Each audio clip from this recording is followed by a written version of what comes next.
Welcome, everyone. For those of you who didn't notice in the chat already, we will get started shortly. We're just waiting for folks to join us.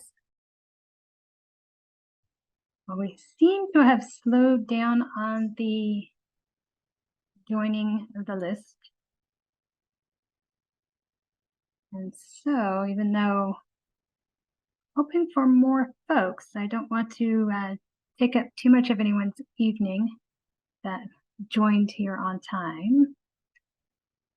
So I am going to go ahead and get started. My name is Ginger Kovlas. I am the Long Range Multimodal Transportation Plan Project Manager on the San Bernardino County Transportation Authority side. Welcome, and thank you for taking the time to join us. The goal of this workshop is to provide some background information regarding the LMRTP that we are currently working on, and then to, more importantly, solicit your feedback, your thoughts, your ideas, to get a feel for what our community members think the issues and opportunities will be for the future of transportation in San Bernardino County. We will be having several public outreach meetings and are open to suggestions, conversations outside of these meetings as well. Ultimately, the goal is to create a community-invested long-range transportation plan that will serve as a roadmap for the future of transportation in our county. With that, I would like to hand it over to Nancy for a little housekeeping before we jump in. Hola, gracias por acompañarnos para esta reunión. Si gustan escuchar la presentación en español, por favor hagan clic en el icono de interpretación y seleccionen español. También pueden escuchar el audio en español por teléfono. Solamente tienen que marcar al 1-872-240-3311. Código de acceso 682-001-725. If we do receive any verbal questions in Spanish, please select the interpretation icon at the bottom of your screen and select English to listen to the interpretation. You can also turn off the interpretation by selecting original audio to return to the main channel. And before we get into the presentation, I'd like to go over just a couple of more housekeeping items here. Please know that this meeting is being recorded. Webcams and microphones will remain off during the presentation. Q&A will be conducted after the presentation. If you have any questions or comments during the Q&A, you can go ahead and raise your hand or type them into the Q&A. If you're joining us by phone, you can raise your hand by dialing *9. And I'll go ahead and hand it over to Marie.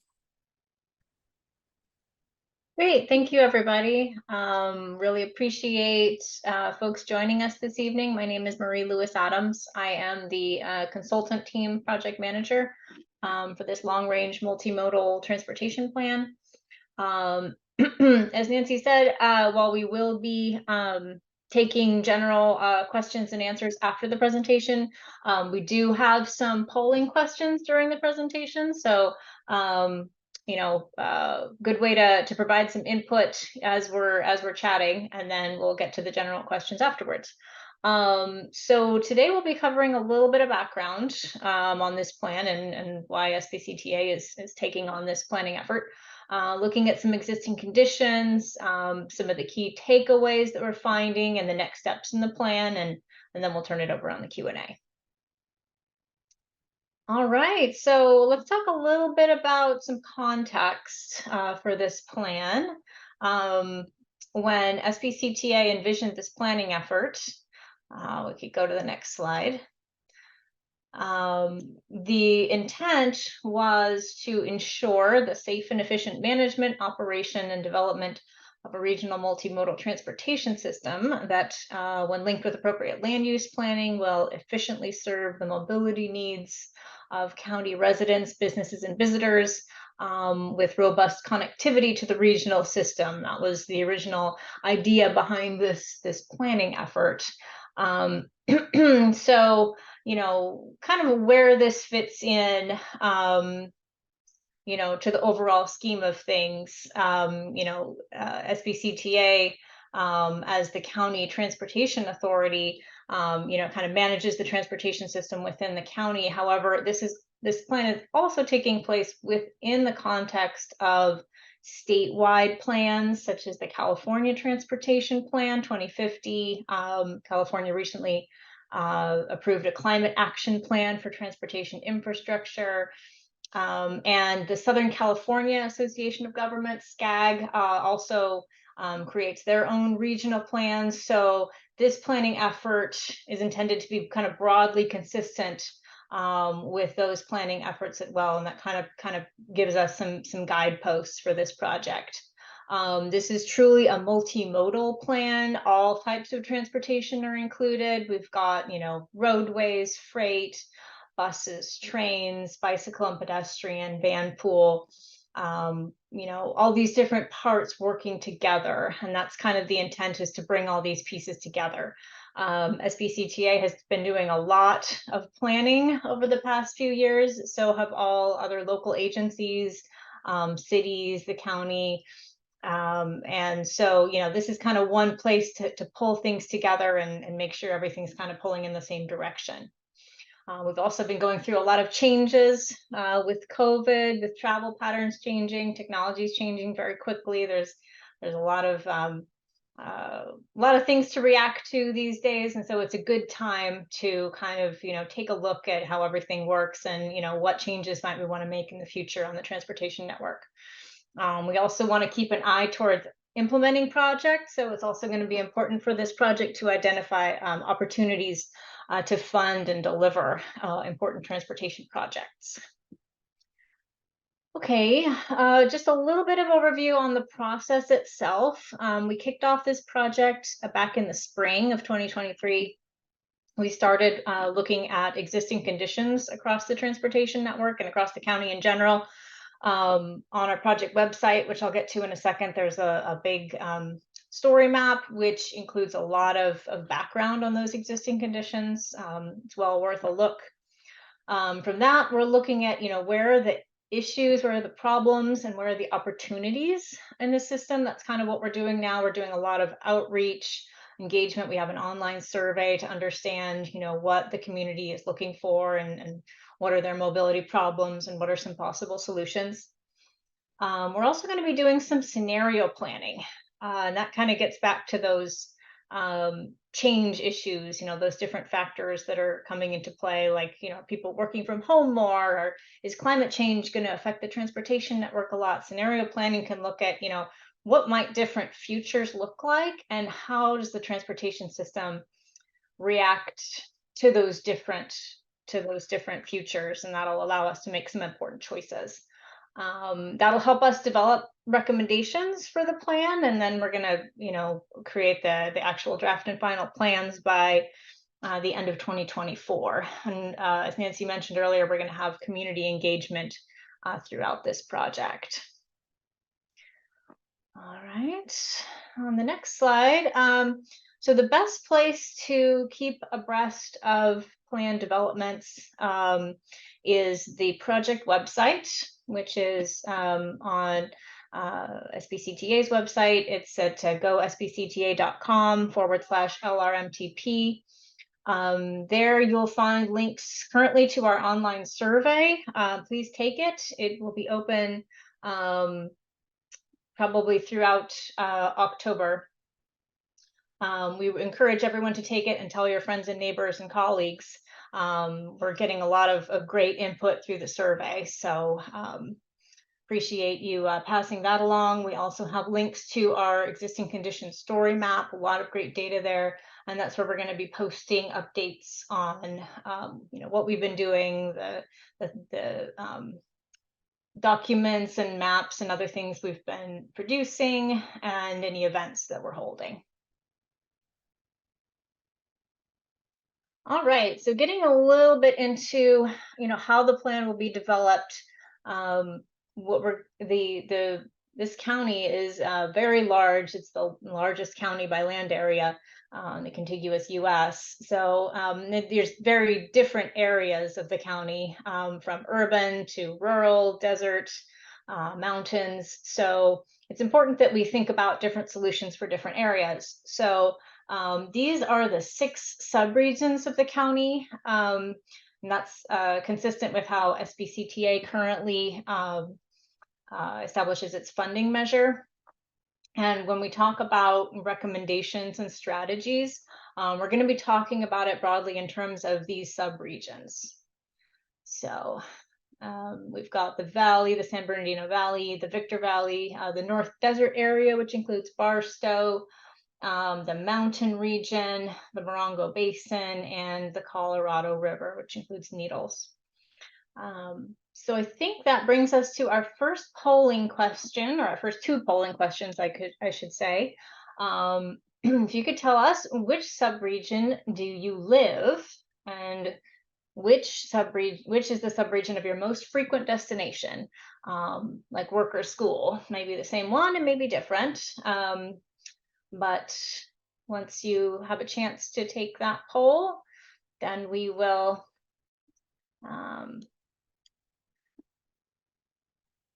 discuss.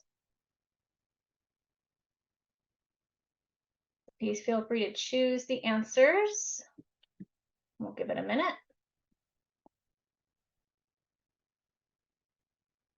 All right, Nancy, I can't see if people have responded yet. Are we? Yes, I think we're at 100% participation. I'll go Okay, ahead and great. close the poll.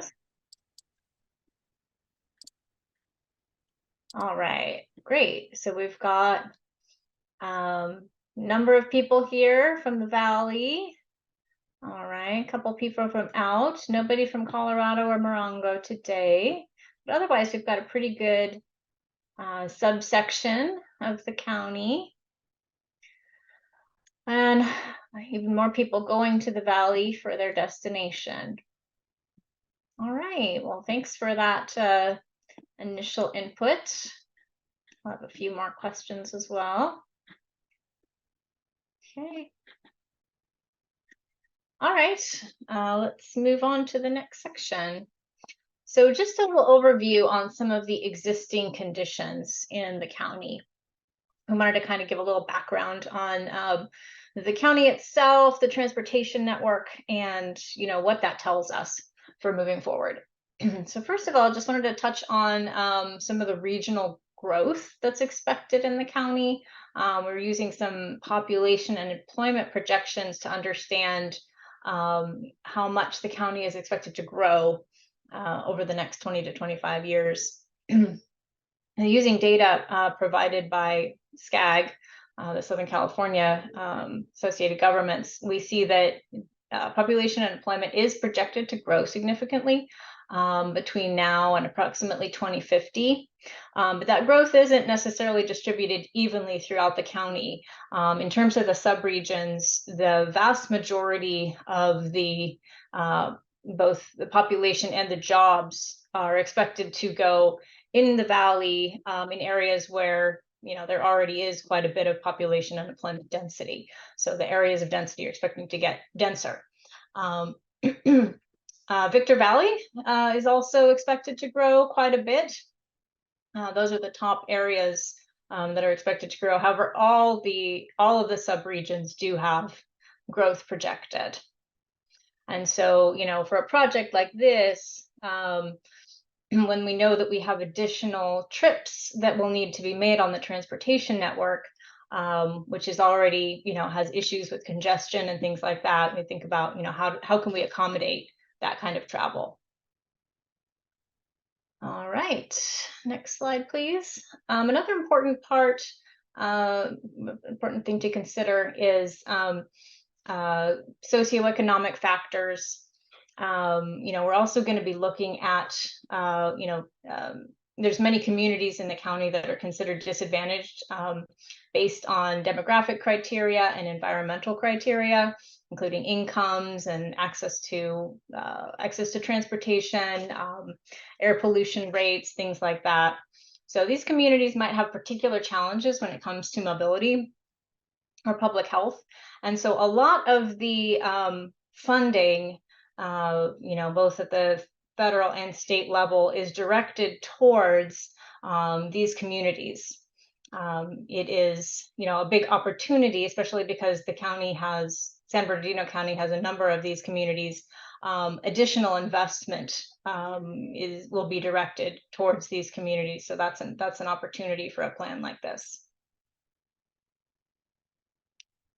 All right, so before we go into talk a little bit more about the transportation system, I've got one other question. What are the biggest transportation challenges you face in your community? So we're asking folks to select, up to 3 of the biggest transportation challenges, whether that is you have to travel a long way to get from one place to another, experience a lot of traffic congestion. Is there not enough, sidewalks, bike lanes? Does it feel unsafe? Is it difficult to use public transit? Is it hard to transfer between, say, 2 different ways of traveling from, for example, walking to transportation, walking to a transit service, or other factors? And if we didn't capture some of the biggest transportation challenges, let us know in the Q&A, and we can talk about, what other items we need to focus on. So we'll give folks a few minutes to weigh in.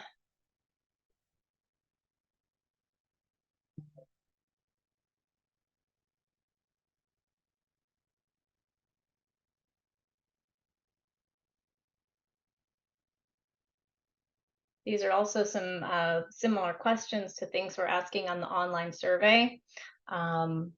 So one thing that will allow us to do too is to look at, when people respond a certain way, we can look at, where those folks are coming from and going to. And so we can look at how challenges may be different based on the different areas of the county where people live and work.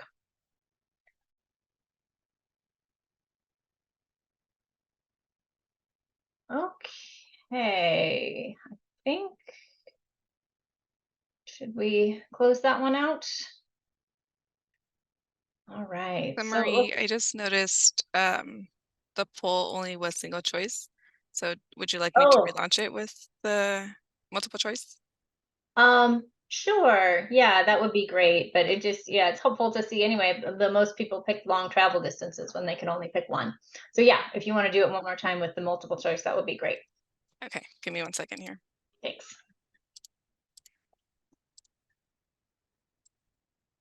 Sorry for the double question. Allow everyone to rethink their answers, but if it was hard to pick just one, now you can pick more than one.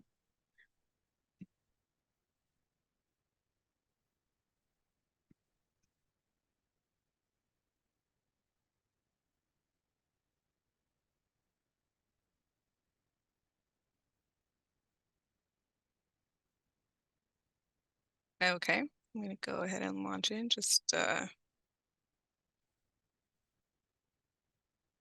1 second here. Okay, you should all see it on your screen now, and you should be able to choose up to 3. Okay.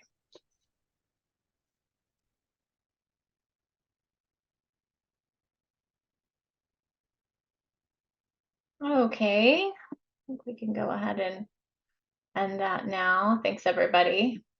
Interesting how things change when you've got multiple choices. Looks like, there's a lot of evening out of the different concerns. Limited public transit was the top overall choice, but there's a lot of agreement that these are all concerns, and so it takes multifaceted solutions to address them. Okay, let's move on and talk just a little bit about the transportation network. So, roadways in the county are kind of the backbone of the transportation system. It's where the majority of people and goods move, especially throughout the more rural areas of the county. These main thoroughfares are very important, because there just aren't a lot of alternatives to getting around. So, and for both passengers and freight. So there are a number of areas in the county that experience traffic congestion, and that affects travel time reliability. It's hard to know exactly how long it's going to take to get somewhere. There are some projects in development, including express lanes on the I-10 and I-15, which aim to help alleviate some of those issues with reliability. but it's still an ongoing overall issue in the county for sure. In the next slide,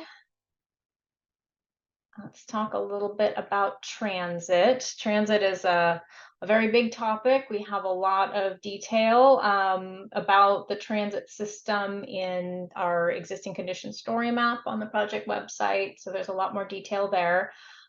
Just some of the key takeaways that, the transit systems in the county definitely had quite a bit of their ridership reduced during the COVID-19 pandemic. When people were working from home and not wanting to gather as much, not taking those regular trips. A lot of the ridership and fare revenue decreased during that time. However, the ridership has been slowly but steadily returning. But how, exactly how that pans out over the long term is something that, remains to be seen. Another question with transit, or another sort of key issue in the county is, as this is such a large county, there's so much area to cover. The transit operators have to kind of make trade-offs between how much service area they can cover, for example, like with their bus services, and how frequently they can provide those services. Because the more service you concentrate in one area, that's less service you can provide to different areas. So it's a constant trade-off. And so, trying to make responsible decisions in that way. But transit is going to be a very important part of the network in the county, even more so going forward. As new people come to the county, how we're going to accommodate them on the transportation network. Transit is a key element of moving people sustainably. So, all right. I think next we've got some active transportation, another really important part of the network, connecting people both from origin to destination and also to different forms of transit, getting people from their origins and destinations to, say, the transit network. These are really important safety concerns with pedestrians and bicyclists need to be addressed. The good thing to know about active transportation is that the bike lane and sidewalk network is growing. On the left-hand side of the screen, there's a map showing sort of existing different levels of bike lanes, and on the right is the planned network, which is much more extensive, including in some areas that don't have really any facilities currently. So there are quite a few improvements planned. And so, that just helps the overall network fit together better and helps people safely navigate to schools and to transit stations, rail stations, things like that. Okay, on the next slide, we've got freight, which is a very important consideration in San Bernardino County. There's a lot of freight through traffic in terms of trucks on the highways, also freight trains. There's also quite a bit of warehousing and logistics uses, particularly in the southwestern portion of the county. And issues with large volumes of trucks on roadways can create safety concerns, air quality concerns, things like that. We've heard quite a bit about that, so that's definitely something that the plan will take into account. This map shows truck volumes on the county roadways, showing that it's really concentrated in certain areas. Okay, I think that brings us to our next polling question, which would be, if you could change anything about the San Bernardino County transportation system, what would it be? So this will be another multiple choice option. Whether it's improving public transportation, expanding the bike and pedestrian network, reducing traffic congestion, improving options for senior students and people with disabilities, concentrating housing and jobs along main corridors to make it easier to get around, improving safety, and fixing and maintaining the current system. So trying to pick approximately your top 3 of what would make the biggest difference.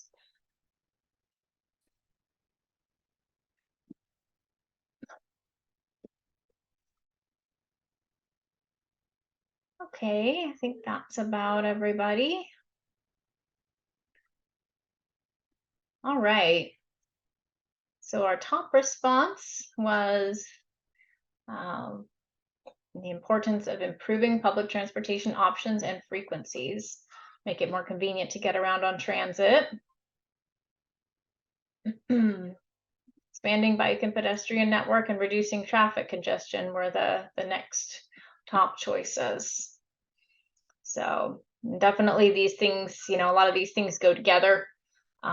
Concentrating housing and jobs along main corridors makes it easier for people to use public transportation, and improving safety and expanding the bike and pedestrian network kind of go hand in hand too. So there's lots of opportunities for these things to kind of fit together.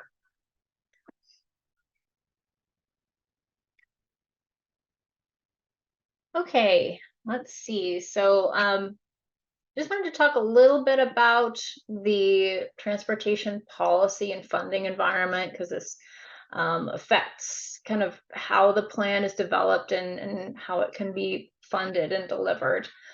Just a few things to note: that there's a lot more money available for transportation improvements recently, like with the Infrastructure Investment and Jobs Act on the federal side. There's kind of an infusion of money that is an opportunity for large and small projects. There's a lot of different funding programs involved, so that's certainly something that SBCTA is paying attention to. But those funding programs, there's certain things that they want to see, especially with these competitive grant programs. There's ways they want to direct the funding.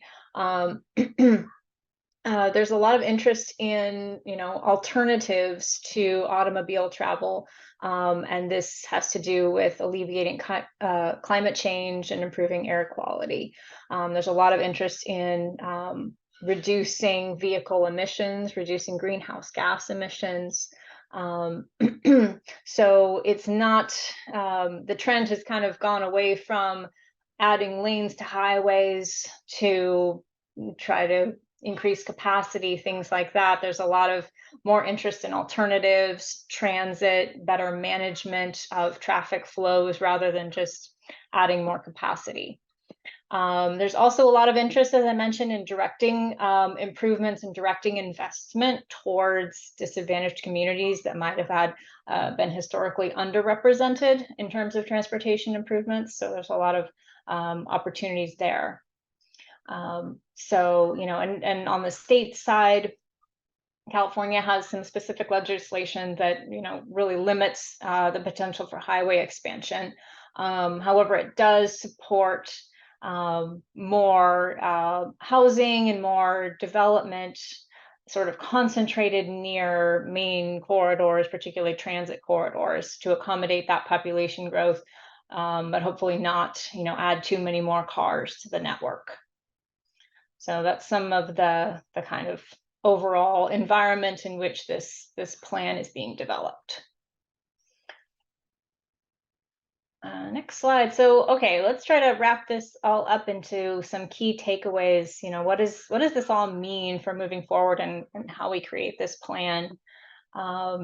So on the next slide, we've got a few kind of things that we've been thinking about. On the next slide, we've got, the first element is that, of course, the county is very large, it's very diverse. The things that are the problems and the solutions differ, considerably throughout the county. What works in the valley is not necessarily going to work in the North Desert. The problems are different. The solutions need to be tailored to the needs of those communities. Another key factor is, the county is projected to grow both in terms of people and jobs. However, kind of accommodating this in the old-fashioned way by adding lanes to highways and adding more roads is probably not the way we're going to be able to go. So, we're going to be looking at alternative ways to accommodate that growth and make it a little more sustainable. The third issue is that, transit is going to be an important part of the transportation system. However, the size and the spread out nature of the county, it's a challenge for transit operators. With limited funding, they need to balance how much service they can provide with how much area they can cover, and that's going to be an ongoing issue. Finally, we realized that the freight and logistics, it's a really important part of the economy in the county, but it does create challenges, conflicts between truck traffic and local communities, and that's something that we're going to be looking to propose some solutions for, and just see what kind of improvements we can make there. So I think that's kind of our main slide. So I think this is our last polling question. Looking towards the future, as I mentioned earlier, we are going to be doing some scenario planning and looking at what could alternative futures look like and what does that mean for the transportation system. So we'd really like to get your input on, what future trends you think are going to have the biggest impact on the transportation system over the next 25 or so years. If you want to select approximately your top two, is it working from home? You think people are going to continue to work from home or are going to go back to the office? Is it the rise of zero emission vehicles, other transportation technologies like connected or autonomous vehicles? Is climate change going to play a really big role in the system? Or things like e-commerce, delivery vans. So these are all factors that are involved. So let us know what you think is going to be the most important. And again, if there are others that we missed, let us know. Okay, I think that's about everybody. And it looks like we've got pretty much a lot of agreement across the board. These are all going to be important. Looks like most total people chose zero emission vehicles, but we've got a lot of general agreement that these are other, these are all factors that are going to be important, and quite a few people chose others. So if you feel like letting us know what your additional thoughts were, please drop that in the Q&A, or we can talk after the presentation.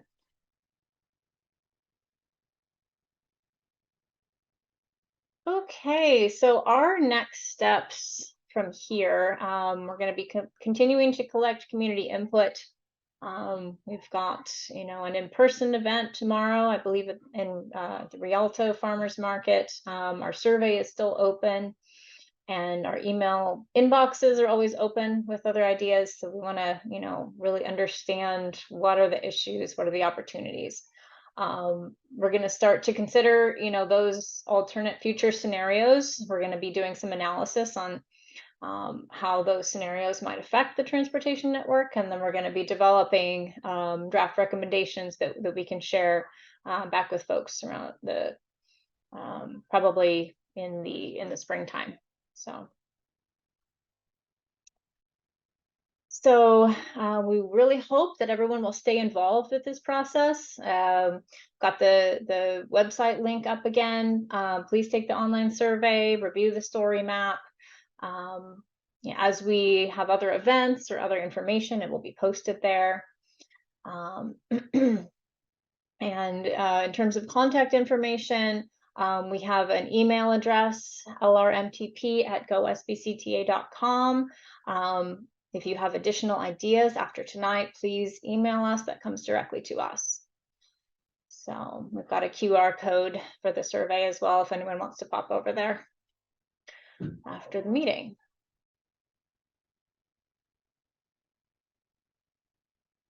All right, so let's see what questions we have. Should we start? We can start with ones in the Q&A, and then if anyone would like to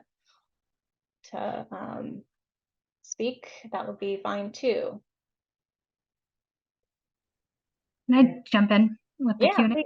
So it looks like Josh already answered a few. I don't know if you want to Oh, read great. those out loud so we can use that as a potential discussion. But there is one I started to answer a few times, typing it out, but I just don't know how much detail to go into. So the question was regarding economic development from Bruce Daniels. How do you calculate the impact of tourism and recreation, which serves over 6 million visitors annually? The way we do that is through transportation modeling.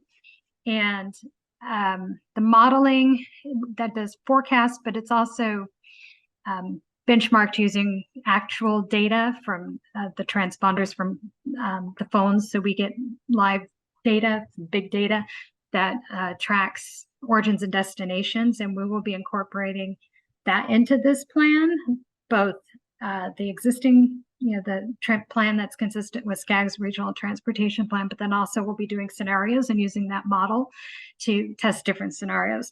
So if you have some thing about, but we work with all the cities and we know what their general plans are, and we know what their plans are for the future. So where there's anything big warehousing or there's not going to be a new ski lift to my understanding, but maybe they plan to build it out and we don't know about that, and we should know about that so we can make sure it's incorporated in the modeling. But that's kind of how we incorporate tourism and movement in and out of the county, and then all the jobs that are there. So it tracks residents and then also employment, and whether it's retail employment, that's going to have a bigger attracting of trips than other kinds of jobs, non-retail. Hopefully that answered your question. And then I don't know if do you want to take over again, Mary? Marie, do you want to go through the ones that are answered, or? Sure. Well, let's focus on the open ones first. Sure. Let's see. The county Safe Routes to Schools Plan and Habitat Conservation Plan does not include the mountain. How does this affect SBCTA policy?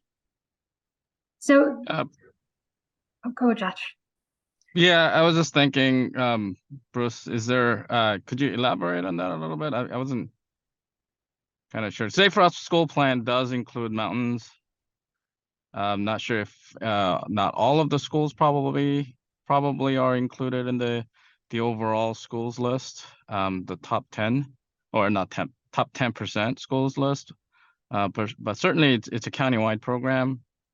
On the habitat plan, it's more of a habitat and focal species related issue, not necessarily tourism. I don't know if I kind of answered the question. If you want to elaborate on that, Bruce, happy to answer.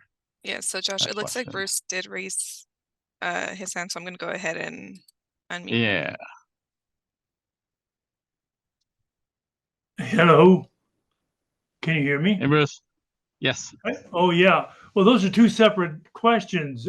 Tourism, very important here, and particularly the origin of tourists that comes up the mountain. I'd also like to know whether they're voters, because that politics always plays a role.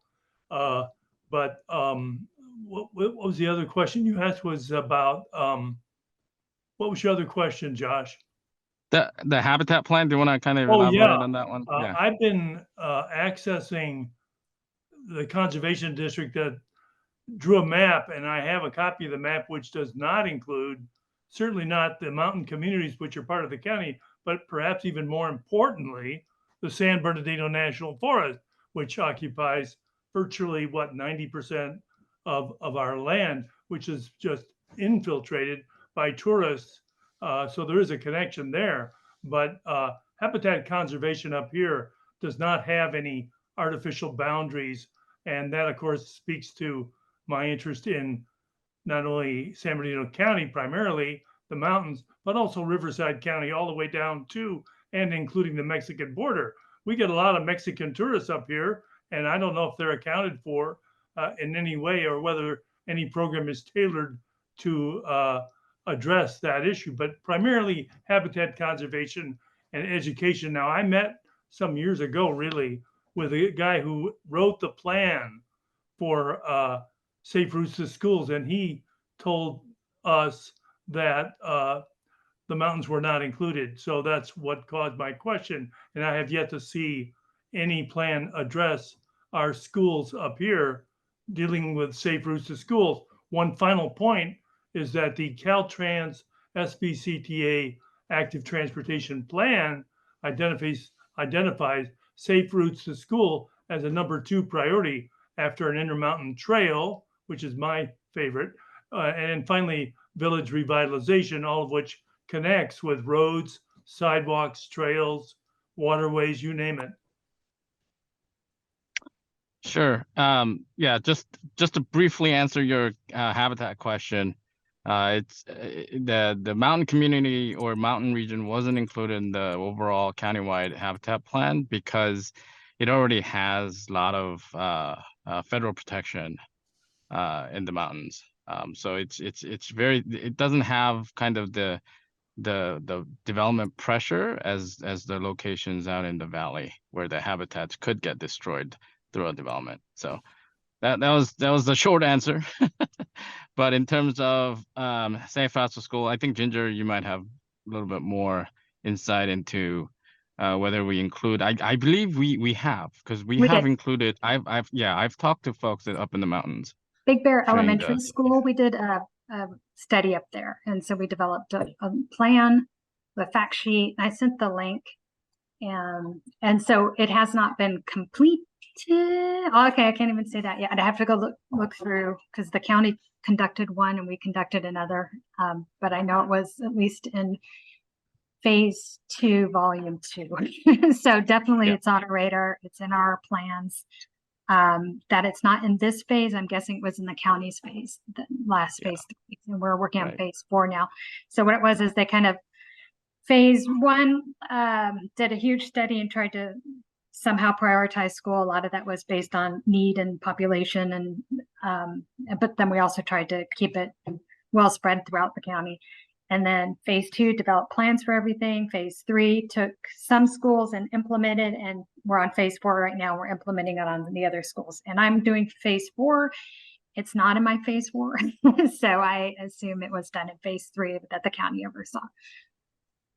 And Bruce, if you have any specific school sites up in the mountains that you feel like we do need to kind of take a look at it, we'll be happy to kind of look at those school sites. Okay, great. One more question here. I see disadvantaged communities does not examine educational and recreational use of the mountains. Can this be factored into the funding equation? The disadvantaged communities, there's a few different ways those are calculated. There's some federal and state ones. They're usually, though, there's a site, Cali, PA, which shows, which communities are considered disadvantaged based on state criteria. As far as I remember, the mountains don't really fit that criteria, but that's not to say that means that there's no funding directed towards them. It's just one of the criteria. That's a concern and an opportunity for funding in the county. I also see a comment from Shannon about rural areas having limited access to county resources, longer commutes, and increased cost of ridership. Bus is the only form of public transportation available in my community. And it can be expensive. Low-cost public transportation options for disadvantaged populations is greatly needed. Thank you for that comment. We've heard quite a bit about affordability as a key concern across the spectrum, especially for transit riders, and that's something that we're certainly paying attention to. So, yeah, thank you for that input. Let's see. Lucas, I need deals in the works for riders going to 66ers games in downtown San Bernardino from Redlands. We will relay that message to our transit folks. Nancy's not here, but yeah. Yeah, she certainly might have some more specific input on that one. Got a question from Sean. Can you go into more detail about the tunnel plans for the Rancho Cucamonga Metrolink station to the Ontario Airport? Sure. The tunnel project is still in the books. So the Rancho Cucamonga station is kind of turning into a regional transit hub. Actually transit and basically transportation hub. So we do have the, many folks kind of commented on the Bright Line West project, that's the Vegas train. So that's coming to Rancho Cucamonga, and we'll be using Rancho Cucamonga station as their final destination. It links with Metrolink service, so you can basically use to go to LA, downtown LA, or come to San Bernardino downtown. So those are the Metrolink system is linked to that. And then there is that tunnel project to the airport. We are doing environmental right now. We do not have any construction funds attached to it yet, but we are actively pursuing construction funds to build that tunnel from the Rancho Cucamonga station to the Ontario airport.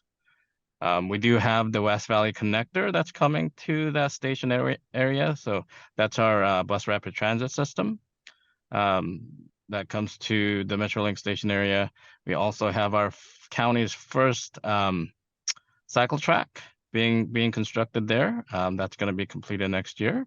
So that on 6th Street. So about a block away. So there's a lot going on in that one small Rancho Cucamonga station area, but it's turning into a nice transportation hub. Okay. All right. I see understanding the origins of tourists is important, including Mexico. Yes, I agree that, tourism is important in addition to residents and workers for sure. Question from Manny Ramirez is, are future transit plans run along present freight right-of-ways? I assume that means the freight rail right-of-ways.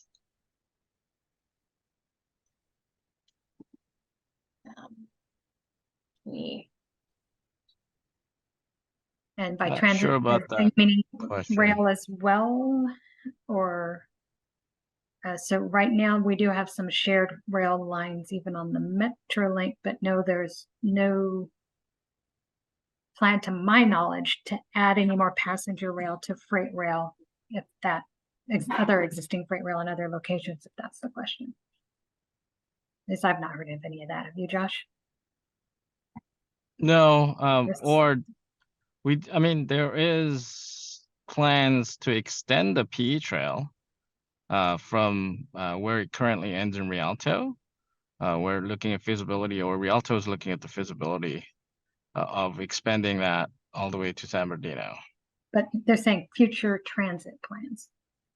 Yeah, so But that's if you wanna, a class 1 bike path. That's not transit. right. So Manny, if you want to kind of elaborate on your question, happy to answer them. And I'm going to jump ahead to what are the plans to help improve EV charging infrastructure in San Bernardino County? That is a huge issue right now, particularly since we have some freight going EV. We're seriously looking into that and trying to figure out how to make that happen. Josh, do you know of any specific areas? So we've done a passenger vehicle EV study that was completed a few years ago. It kind of outlines locations for the locations and strategies in our county for developing EV infrastructure. However, it's kind of left up to the cities right now to kind of improve those. So we're partnering with the cities to implement those, but it's not as fast as what we had hoped when we were completing that study. So there's some challenges there, but we are putting quite a bit of emphasis working with our jurisdictions to develop EV infrastructure, not only in the passenger vehicle, but also we do have 4 locations currently kind of that we're looking at to do hydrogen fueling station for our trucks, and then 2 EV stations along I-10 for battery power facilities for trucks. And I responded with a link to that zero emission vehicle readiness implementation plan. So if anybody wants to take a look. Excellent. Okay, a comment that the cost to ride the Arrow round trip is more than to park at the stadium for a 66ers game. There's an opportunity. That's a good comment. Again, on the affordability side.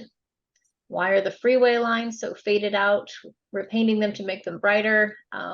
We've heard quite a bit about state of good repair in general. So that's certainly a concern that several folks have.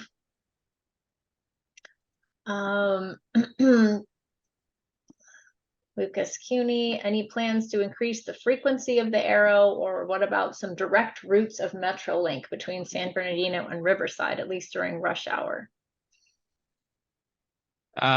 Not sure about the Riverside connection, but certainly we are working to increase frequency on the Arrow service, especially when the first ever hydrogen fuel train comes online. We will, we're super excited about that. So, you'll see some increased riders.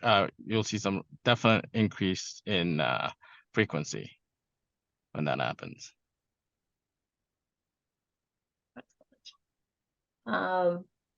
As far as Brightline is concerned, we have heard that the train will not stop in Barstow, which is a big drawback for the high desert. Correct. That is the current plan, as far as we understand, that it is not planning to stop in Barstow.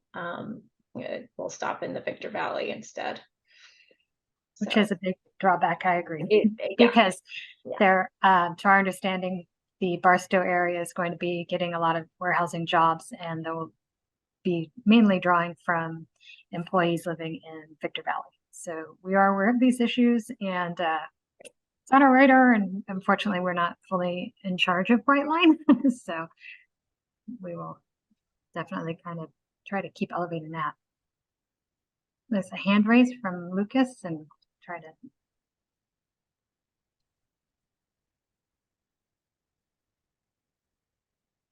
Nancy, do you want to unmute? I think she did. Oh, okay. Should be able to talk now. Yeah, hello. Thanks for doing this. I appreciate it. Just a question: is there like any studies as far as like bus stops? For instance, I work at Valley College, and I'm the one asking all the Arrow questions, so forgive me for that.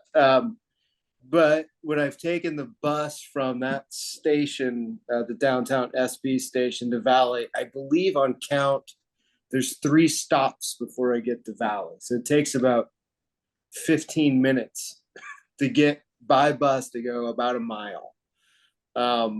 Riding my bike is about 10 minutes. So it just seems odd that there's so many frequent stops. And I know when I talk to a lot of my friends that are interested in doing more mass transit, that's what they say, is the lack of convenience to it. I can just jump in my car and get there in 10 minutes. So I'm just wondering if we're looking at, if there's studies on, geez, do I really need that stop still at the Carousel Mall? Or do we just need maybe 1 stop? Or, there's 2 stops in front of Valley. So I'm just wondering, like at Cal State, you've got that massive stop with the green line. So I'm just wondering if there's any studies on the frequency of certain stops along the way. Yeah, Omnitrans does the study all the time. They don't just come up with those station or bus stop locations. So they certainly do the analysis. They look at different data points to come up with those stops. Certainly that's something, if you have seen some inefficiencies, do let Omnitrans know about those, and hopefully they'll on their next analysis they'll be able to kind of take a look at those elements. Thank you, Josh. And I wish Nancy was here We I got a know lot of she's transit on the other questions. one, yeah. Yeah. I texted her the question on one because there was also a question about being able to use the Metrolink pass to get on the buses for free, like you Yeah. can in LA, and you can do that here, but apparently that's not very widely known. So we need to figure out how to make that more publicly available information, like when there's signage at the Metrolink stops in San Bernardino County. I don't know how people know about it in LA, but not here. So maybe look at. Yeah, we will certainly take some of the questions as well as comments on the transit and bring them over to our transit folks. I see a hand raised. Connor.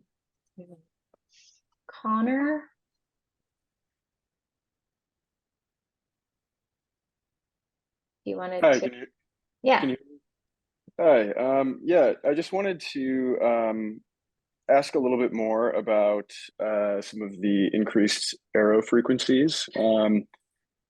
I know, from reading the studies, it seems like some of the attempts to use the multiple units on the San Bernardino line, potentially all the way to downtown LA, seems really limited by that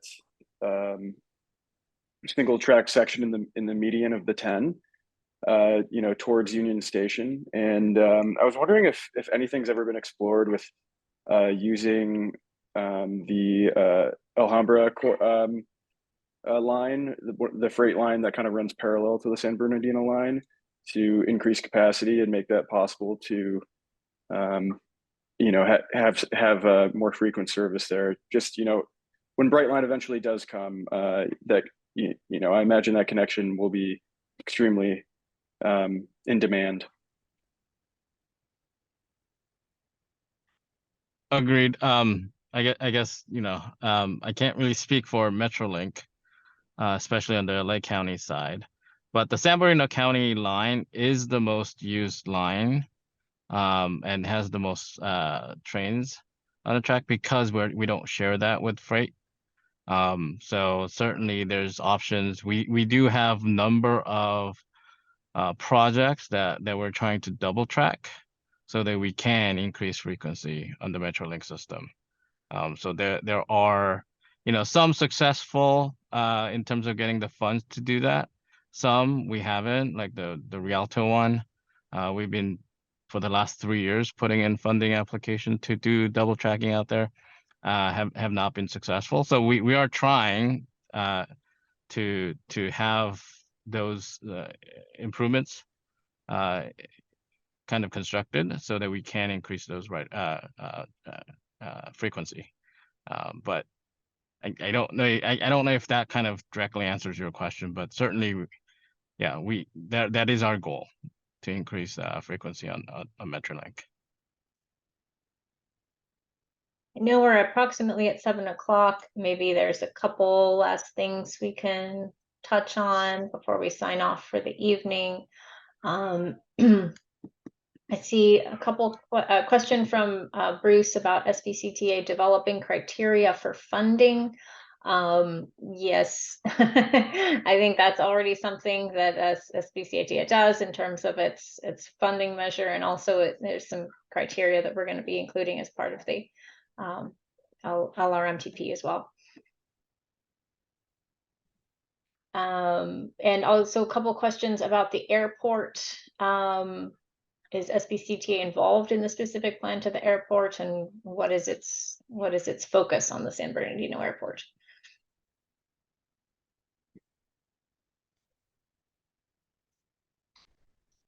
That's a tough question because we don't kind of control that mode. Right. But we do have access to the airport study that actually HDR did that one in the past. And then our current kind of option is that Ontario tunnel. Mm-hmm. Is there anywhere I can get information regarding the construction being done on I-15 in Hesperia? That is a Caltrans project currently. And hopefully Caltrans has information on their website for that project.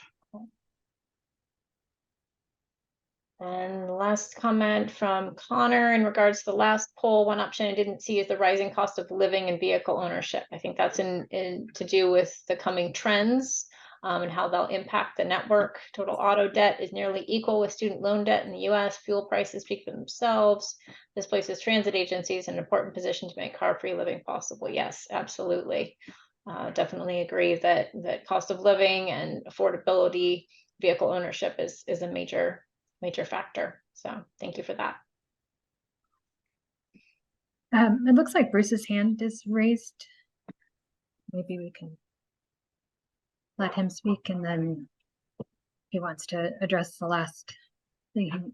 Hello. Hello, we can hear you. Real quickly, I sense, and it may not be true, but I sense that the SBCTA is operating on a parallel with the greater LA metropolitan area, Ontario and everything. My concern is headed the other direction and overlapping certain boundaries, such as Riverside County, and maybe more importantly, our Indian reservations and their casinos. San Manuel, for example, has not only local, but state and federal authorities' responsibilities. And they're obviously financially in a position to be extremely helpful. Do they have any plans? Are they incorporated with SBCTA? And are they, or have they been invited to become members? Not members of the SBCTA, but certainly there are coordination that happen between the tribe and some of our projects. Yeah, we do have a more of a working relationship with the tribe. Is there anything specific, Bruce, that you're hinting at? Yes, very Yeah. very specifically, the tribe did a study for a non-road access, a SkyTram to the mountains, to Big Bear in particular, and they purchased land up and in the mountains and down below the mountains, Arrowhead Springs Hotel, for example.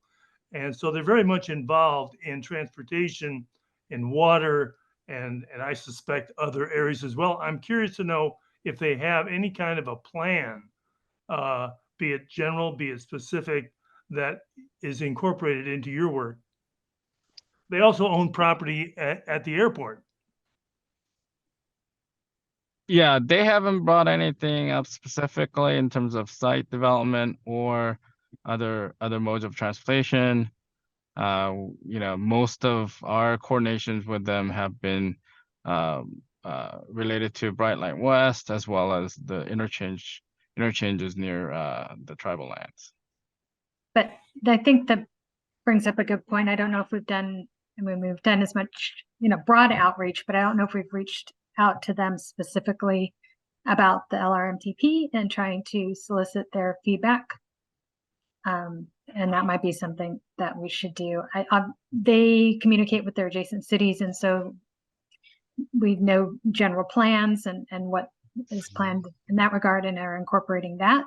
It's embedded in our transportation modeling, but I think it might be worthwhile to just see if there's any good feedback from them as well. So thank you for bringing that up. Thank you. All right, wrapping up the questions here.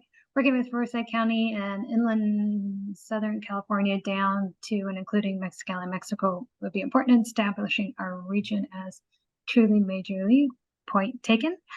Thank you so much for answering my questions and being so transparent. I'd love to volunteer my time if I could help in any way. Is it possible to volunteer if we have any project management engineering background? I will actually, Marie, do you have any good thoughts or ideas on how we can put people to work? Yeah, well, perhaps. I mean, I think the best thing to do now is to take the survey and, continue to send us your thoughts and questions. Make sure, Nancy, let's make sure Sean's on our mailing list. As you have, additional thoughts or specific ideas, please send that to us and we will go from there. And also, if you know anybody else, if you could get them to take the survey, and Yeah. if you can Yes. talk amongst your friends and people you know and your colleagues, and help us figure out, what the priorities and goals and values are of our citizens. This is definitely something that should be driven by those of us that live here, so we can lay out a future that is how we want and foresee, given the constraints of all the time, money, and all the good fun stuff like that. All right, I think we have answered everything. And thank you for those of you who stick with us past the 7 o'clock mark. We really appreciate your involvement and hope you continue to be involved and engaged with this process. And thank you, and have a wonderful evening.